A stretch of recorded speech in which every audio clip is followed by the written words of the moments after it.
Okay, the two cams are off, exhaust and intake cams, okay.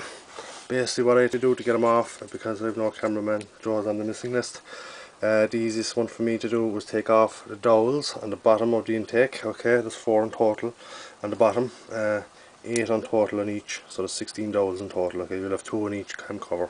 So I took off the bottom ones, I was able to slip the cam out, keeping the chain taut at all times, okay. The reason for this, if it comes off the cog below, it's basically, if you can't get it back on, you'll have to do a complete strip down, strip the head, strip the barrels, probably split the, I think you have to split actually the crankcase in this case, in this engine, to get it back on, which is not nice, to be honest. Just for a small thing, keeping the chain taut, okay. At this stage, if we are replacing the cam chain, okay,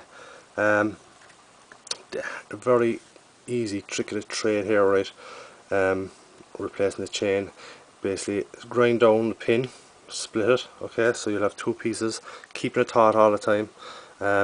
With the new chain, at one end, okay, one end of the old chain, one end of the new chain, basically you can actually, I think you have to actually put the into neutral, and you should be actually feed the new one, take out the old one, and the new one will actually feed through it, if you know what I mean. Take out your temporary pin from the old to the new, and put it in your new link on the new one, and tighten it. And that's the very easiest way I can think of putting a new cam chain in without taking off everything, okay. Now as you can see, we have the buckets, that's number 2, which are actually 2 of them are out on mine, okay. The rest I'm actually going to leave, say complete cylinder number 1, everything's good there. So basically with a magnet, you see there, we'll slip up the bucket, okay, and right in there is the shim as well. So basically I'll put this down there and see if we can get out our shim. Okay, so that's the bucket. Now the bucket inside here will have a blue marking on it, and the blue is for exhaust. So if you do, just by argument's sake, lose or mix up the buckets, the blue ones are the exhaust, okay. So this one here is a 175, okay. I don't know, can you see it?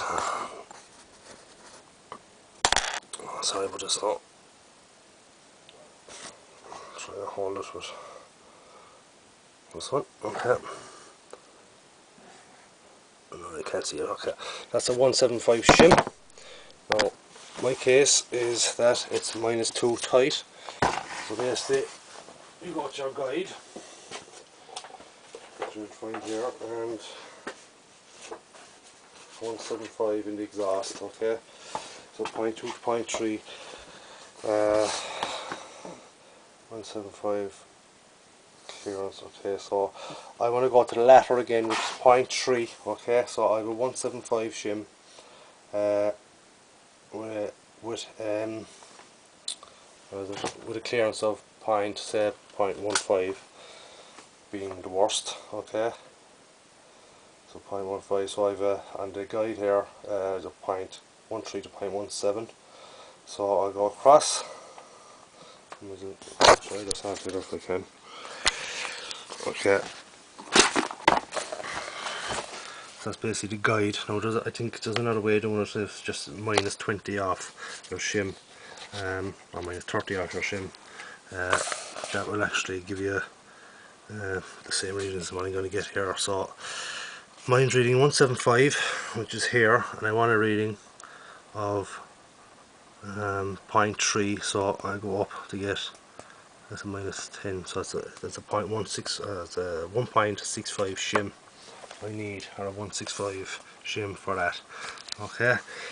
I just do what I'll do here now, as you can see, I put the shim back in the bucket, and that's exhaust, cylinder 2, exhaust number 1 into my 8 carton there, okay, which I've shown you earlier. So the second one, basically arm with the magnet, pull out the bucket, again she's blue, which is good, and the shim is inside it, which is fucking good too. Okay, so take it off, empty it out, and exactly that's a 1752. Okay, so basically what I need is two 165 shims to get my clearance back up to, as you can see, I'm reading 0.15 to 0.2, 0.15 to 0.2, so to get us to read 0.20 to 0.3, I just basically take off 10 off my shim, which will loosen, give me more clearance on the valve. Okay, so basically you go around, and whichever ones you have to do, that's what I have to do. Okay, I have to go in and order shims now for this. I don't think I have any. I think I might have spare ones from the XZ that might fit. I'll see what I have, and if I have the ones I need, I'm laughing, I can just slot them back in and do the reversal of what we did. Until now, we'll get back to you. Okay.